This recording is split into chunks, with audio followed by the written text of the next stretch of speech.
another awesome and exciting day. I wanted to give you guys an update about how Carol is doing. The video of us capturing Carol and bringing her into this into our house and starting this whole falconry journey has exploded, and it's had tons of interest. It's really, really awesome to see people that might be interested in falconry, and we've had lots of questions. So today is an official update on Carol. We're about 2.5 weeks in.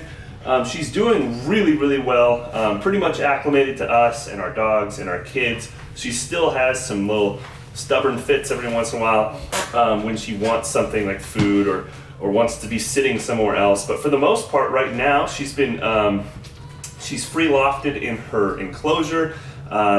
She's flying around in our house, and we do a lot of training in our garage, and she's basically to the point now where she will fly to the glove, and she also will kind of hang out. For the most part, she doesn't need to wear that hood anymore unless we were maybe going out somewhere where there's like traffic or dogs or something like that. So it's a good idea to have her trained to use the hood, but I personally don't like to make her wear it.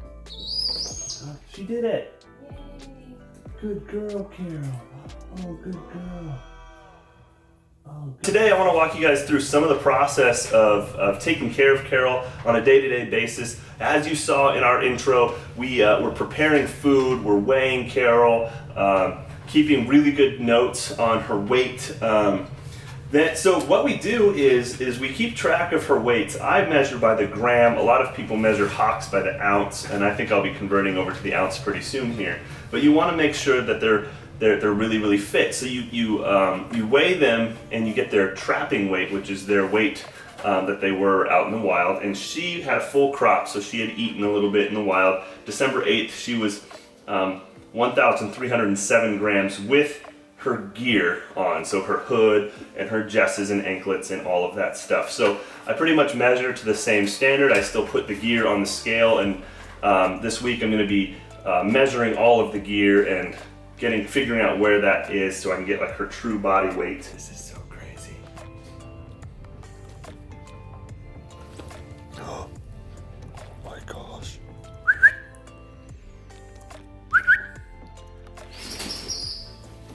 Oh my god. That was amazing. Good girl, Carol. And part of the reason why we keep track of body weight is because if the bird still has a full stomach, so we feed like a really large meal the day before, and she's still processing some of that, she's not going to be as inclined to fly back. She might just go sit up in a tree and just hang out there and digest her food. Carol hasn't really had the inclination to fly away at all, but there are times where she'll just like fly up into the That's so funny. Right as I say that, check out what she did. I have some food there for her. That's her breakfast, and she's ready. As you guys will learn if you follow along with this journey, and as I'm learning, is that red tails are really, really smart and they're thinkers, and Carol here is very smart and also kind of stubborn. You know, when she knows she wants something, and yeah, she tells me. It's pretty funny. She's also extremely vocal. So, while we're talking about her breakfast, hey, Carol, she knows what's in here. Hey, you have to wait. You have to wait. We feed her two things right now. I want to give her like a real mix of stuff, but we give her organic grown and organic fed quail, which was pre-killed. I buy it frozen. I have to thaw it out. It's kind of gross. It's actually really gross. But she really likes the quail. And then also a good tool to help train her, I use beef heart, which I actually got from a local butcher. I use the fillet knife to chop it into like beef jerky sized chunks, and that works really, really well. Today, I'm giving her her last round of dewormer. She had really, really bad parasites when we got her. I'm gonna go sit over here so I can get your stuff ready. Come on. Go on. Now she doesn't want to get off me. Now. As you can see, her personality's changed a lot. She's extremely stubborn and just kind of does what she wants. And as we continue to train, I'll soon have better control of her. This is why a lot of falconers choose to put that hood on them. They're just a lot easier to control when they're hooded. I kind of like her to have a little personality and think it's kind of funny. But I also don't want to get my eyes gouged out or have her, she's gonna go over there. So I'll go ahead and prepare her last round of dewormer. What I'm gonna do is basically just, I have a little needle here of dewormer, and I'm going to inject it into one of these pieces. And the rest of this syringe I'm gonna save for a little down the line, but she's had a couple courses of this now, and we haven't seen any of those worms spring back up. But check out this clip of the worms that she had when we got her. She defecated on my truck, and she was just littered with parasites, just terrible. Close. So I think they're still. The bird just pooped all over my truck, and you can see that she's got tons of little worms in her poop. So we're gonna have to deworm her. They're moving around on there. It's just, that's disgusting. It is. What? It's a gross clip. So right now, Carol's still flying to the fist almost purely just for food. Before she can free fly and really make a decision on whether she wants to come back and live with us or not, she basically needs to be flying to the glove without seeing any food or anything like that. And she needs to be able to fly to the glove without getting any food. If I have her fly to my hand without any food in it, she gets super mad at me, and then she kind of gives me some attitude. She'll go sit somewhere and she just won't come back for a while. So she's not quite ready. I'm hoping by the end of this week she will be a lot more accustomed to just flying over to my hand, just to see if I have food or not, you know? And that's kind of where you want them. The way that we got her to start eating was pretty simple. You just had to like be in a really, really dark room. So you want little to no light. I used the light from the heater that was glowing red and just basically put food near her mouth until she took it. And then what you want to do is when she takes the food, you want to pull it down to her feet and try to put it by her feet. And we would make little mouse noises and touch her feet like that to try to get her to start pulling it apart. And that's a really good first step. When she puts the food under her foot on your glove and turns her head to you, basically exposing the back of her neck, that's really good signs that she's trusting you.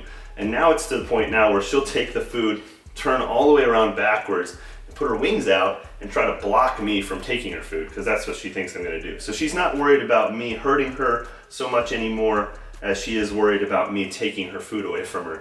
Raptors are extremely food driven and survival driven. So she's gonna do what she thinks is the easiest way to get food and shelter. So that's kind of why this whole relationship works out, because pretty soon here, especially once we start hunting, she'll realize that I make it really easy for her to hunt.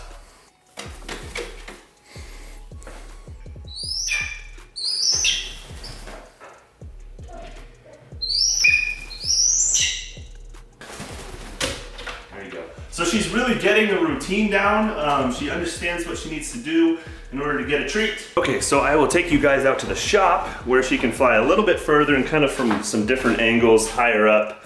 It's good to give her a few challenges like that before we move her outside to the Creon's line. Outdoors is where the majority of all the distractions are. So, like these crazy dogs.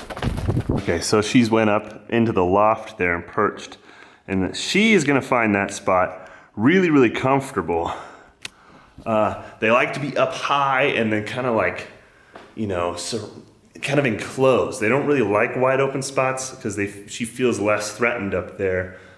She's got a good eye of anything that might threaten her. And so this is like a good example of what would happen to your bird if you let them fly outside and they weren't quite trained enough. She might not necessarily fly away because she's still considering me like an easy source of food and shelter, and we still have a good bond right now. We have a good relationship, but she's also doesn't really feel any need to come down. So we want to make sure that she's at the point where she's coming every time and we're just super good and she's extremely comfortable with me before we free fly.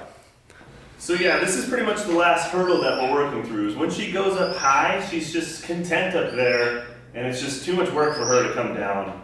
And she did this in a tree the other day and it took forever to get her down. And that's something that happens pretty often. It's more difficult for her to drop through the rafters and fly down here at this than it would be a straight line. And so she thinks about it more And if she's not motivated, she's not gonna come down. Oh, good girl. Oh, you dropped it. Here. Go ahead.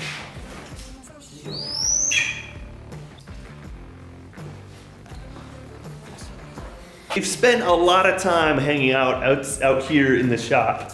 A lot of time just sitting on that couch, just getting to know each other. And you pretty much just like sit there and talk to her. You say, you know, Carol's a good bird. You know, I'm not gonna hurt you. You touch her and get used to her, and she gets used to you. And it's just like this big process, but it's really taken up a lot of time. Here's some of the items that you're gonna be using if you become a falconer, if you're getting into falconry. Number one is gonna be your gauntlet. You want something that's gonna fit good, has a little ring here to tie them off to, and that is 100% necessary because their talons are stupid sharp. You're also gonna need a scale, her hood, which Carol hates. It's a really, really good, useful tool to help keep her calm. She's not a fan of putting it on, and I don't blame her. So this is like my falconry bag. I just chose to use like a leather bag, and this is more for when I start hunting. I'm sure I'll need more. A whistle, which I need to start training her to, because right now I'm just using my mouth to whistle. This is a leash. The bag I'll use to carry like tidbits and stuff like that in little pouches, or if she gets a rabbit, you can stick it in here. And that's pretty much it. You guys saw my notebook to keep track of her weight. This is for mites and lice. It's for birds. I spray it under her wings. I showed you guys her dewormer here, which I got from my sponsor, which you guys, if you do this, you might have to get it from a veterinarian. I'm not sure. This is Carol's water bottle. It's not Jack Daniels, it's water. This is a creance line for training. We're gonna demonstrate this today, but it's basically just a long string and it's a tube and the top comes off, and I filled it full of rocks to kind of prevent her from really flying away. Inside this box, some twine for making perches, some gloves. We have some grommet pliers. These are for putting on her anklets. And then in here, you'll see these are spare anklets, some grommets. These are called flight jesses. When she starts hunting, she'll be wearing these. They're non-slitted. That way it doesn't get caught on branches or anything. If she did decide to fly away, she could still live for a while with these on her, and they would rot off eventually. Some forceps from when we first started training. And this is a punch for making these holes in the leather if you want to make your own jesses. See, she's tucked a foot. Tucking a foot, that's another really good sign. That rousing, tucking a foot, signs that she's comfortable, she's cool with me, she's cool with what we're doing, she's at a good, healthy weight, she's, you know, she's happy bird, which is really good to see. What I'm gonna do, this is just a little stand that I made for her. Pretty much everything I used to work with Carol is something I made.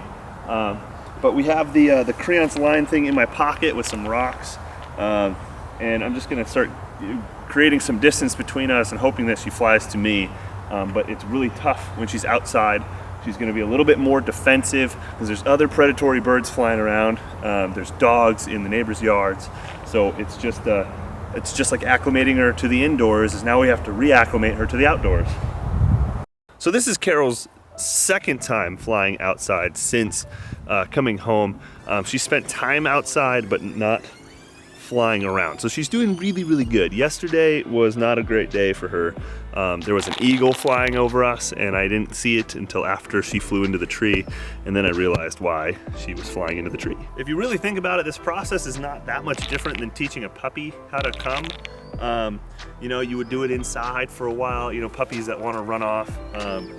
You do it with treats, and then eventually you would just do it with no treats, and then you go to the park and you'd put them on a long leash and you'd teach them to come, and then eventually you just take the leash away. So it's really the same practice.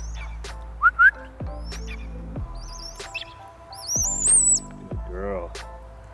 She's just doing really, really good. Feels so cool when she flies to you, and it feels so cool when she flies off. It's just awesome to see her fly. It's so much different than owning like a parrot or a parakeet or something that can't fly, you know? It's a really beautiful thing, and I can't wait to take her to like Capitol Forest over there, which has like really big hilltops, and just let her soar around just purely for fun. So Carol's just 8 months old. What we're going to do is get her to about 4 or 5 years old, and then we're gonna try to breed her and then release her back to the wild. And when they're reintroduced to the wild, they just go right back to their wild ways. A lot of times though, the falconers will release their bird and they'll come back after a couple seasons, and they'll like return to the falconer after months apart, and they decide that, hey, they just like it better with their falconer. So it's kind of funny how it goes.